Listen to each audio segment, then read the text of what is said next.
আমার বাসায় সবারই আবদার থাকে ঈদের আগে বিরিয়ানি খাওয়ার, কারণ আমার হাতের বিরিয়ানি হচ্ছে অন্যরকম একটা মজার এবং স্পেশাল বিরিয়ানি। আসসালামু আলাইকুম সবাইকে।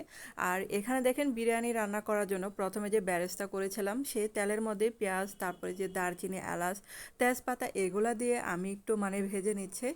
আর এখানে মাংস দিয়ে দিলাম, আর গরুর মাংস এটা। আর গরুর মাংসটাকে আমি একটু ছোট করে টুকরো করে নিয়েছি, কারণ বড় পিস একদমই বাসায় কেউ পছন্দ করে না। তো এখানে তার জন্য একটু ছোট করে দেওয়া, আর ছোট করে মাংস কিন্তু একটু তাড়াতাড়ি হয়ে যায়। আর এই যে মাংসটাকে আমি আগে একটু তেলের মধ্যে ভেজে নিচ্ছি। আর সবাইকে কিন্তু জানাই ঈদ মোবারক। আর এই যে দেখেন আমি এখানে মাংসগুলো ভাজতে ভাজতে 1 চা চামচ করে আদা রসুন বাটা দিয়ে দিলাম। আর এই বিরিয়ানি যদি এভাবে রান্না করেন কি যে মজার হয়, তো অবশ্যই কিন্তু শেষ পর্যন্ত দেখতে থাকবেন। এখানে 1.5 চা চামচের মতো ধনে গুঁড়া দিয়ে দিলাম। কালকে যেহেতু ফ্রেশ গরু মাংস আনা হয়েছিল, তার জন্য বললো যে ঈদের আগে বিরিয়ানি রান্না করে খাওয়ানোর জন্য। আর এখানে যে 1 চা চামচের মতো লাল মরিচের গুঁড়া দিলাম, পরে লবণ দিলাম। আর আমি কিন্তু এখনও পানি দিই নাই, একটু ভাজা ভাজা করে নিচ্ছি, তারপর কিন্তু পানিটা দেব। আর এখানে যে ভাজা জিরা গুঁড়া দিলাম, তারপরে যে বিরিয়ানি মশলা এটা 1 চা চামচের মতো হবে, মানে এরকমই হবে আর কি, দিলাম। আর এটা দিয়ে যে মাংসটাকে আবারও ভাজা ভাজা করে নিচ্ছে। আর আপনাদের কাছে ছোট্ট একটা রিকোয়েস্ট, যারা আমার চ্যানেলে আজ নতুন ভিডিও দেখছেন কিন্তু এখন আমার চ্যানেলটাকে সাবস্ক্রাইব করেনি, তাদের কাছে প্লিজ অনুরোধ রইল চ্যানেলটাকে সাবস্ক্রাইব করে আমার পাশে থাকবেন। আর আমার রান্নার ভিডিও যদি আপনাদের ভালো লেগে থাকে, তাহলে যে সাথে যেটা বেল বাটন আছে অন করে রেখে দেবেন, তাহলে যখনই আমি ভিডিও আপলোড দিব তখনই নোটিফিকেশন চলে যাবে আপনাদের কাছে। আর এখানে যে হাফ কাপের মতো টক দই ছিল ফ্রিজে, সেটা দিয়ে দিলাম। আর বিরিয়ানি রান্না যতই আপনি সুন্দর করে রান্না করেন, কিন্তু মাংসটা কিন্তু পারফেক্টলি রান্না করতে হয়। আর মাংস রান্নাটা যদি ভালো না হয়, তাহলে কিন্তু বিরিয়ানির স্বাদটা একদমই ভালো লাগবে না। আর দেখেন মাংস রান্নাটা কিন্তু প্রায় হয়ে গেছে, উপরে কি সুন্দর তেল ভেসে উঠেছে। আর এখানে কিন্তু একদমই পানি থাকা যাবে না। আর এই যে তেল ভেসে ওঠার সাথে সাথে আমি এই চুলাটা বন্ধ করে দিলাম, আরেকটা হাঁড়িতে আমি ঘি দিলাম এখানে, তারপরে যে পেঁয়াজ বেরেস্তা যে তেল উঠিয়ে রেখেছিলাম সেখান থেকে একটু তেল দিলাম। তারপরে যে এখানে যে কয়েকটা আস্ত গরম মশলা দিলাম, দারচিনি, এলাচ, স্টার মশলা, কয়েকটা লং দিয়েছিলাম, তেজপাতা। তো এগুলা তেলের মধ্যে একটু ভেজে নিচ্ছে।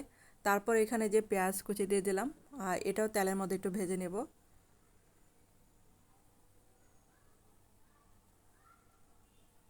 আর এখন এই যে পোলাওর চালটা দিয়ে দিলাম। তো পোলাওর চালটা এখন পোলাওর মতো করে ভেজে নেব এখানে। আর স্বাদ মতো লবণ অ্যাড করলাম এখানে। আর আমাদের বাসায় যখনই কোনো বিরিয়ানি রান্না করা হয় না কেন, দেখা যায় যে আমার হাতেই দায়িত্বটা পড়ে। কারণ হচ্ছে আমার হাতে বিরিয়ানি নাকি সবচেয়ে মজার হয়, বাইরের থেকেও নাকি মজার হয়, এত পছন্দ করে বাসায় সবাই। তো এভাবে আপনারাও ফলো করে বানাতে পারেন, দেখবেন যে বাসায় সবাই অনেক অনেক পছন্দ করবে এভাবে বিরিয়ানি রান্না করলে।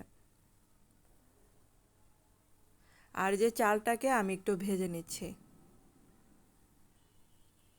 আর চালটা যত ভাজা সুন্দর হবে, তত কিন্তু পোলাওটা বিরিয়ানিটা ঝরঝরা হবে। আর এখন এই যে ফুটন্ত গরম পানি দিয়ে দিলাম, আর এখানে কিন্তু আমি পানির মাপটা দিচ্ছি না আজকে। তো এখানে যে চালের দ্বিগুণ পানি দিলাম।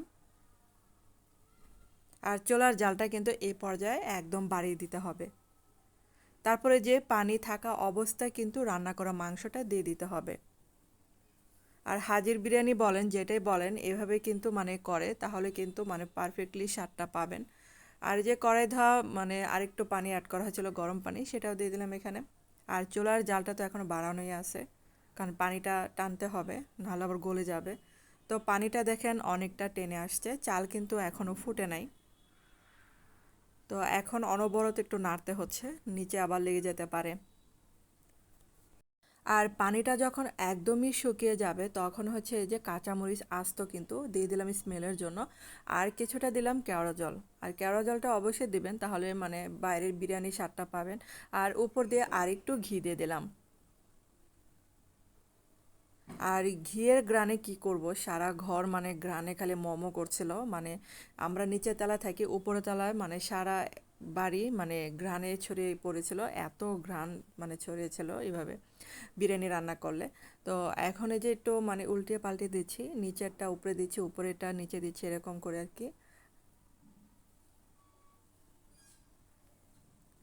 আর যারা ফেসবুকে ভিডিওটা দেখছেন যদি ভালো লেগে থাকে তাহলে কিন্তু অবশ্যই একটা লাইক দিতে ভুলবেন না, এই অনুরোধটা আপনাদের কাছে রইল। আর এটা কিন্তু আর একটু দমে রাখবো আমি। আর এই যে কিছুটা যে পেঁয়াজ বেরেস্তা উপর দিয়ে দিয়ে দিলাম। তো এটা কিন্তু রান্না হয়ে গেছে। আর ধন্যবাদ সবাইকে ভিডিওটা দেখার জন্য।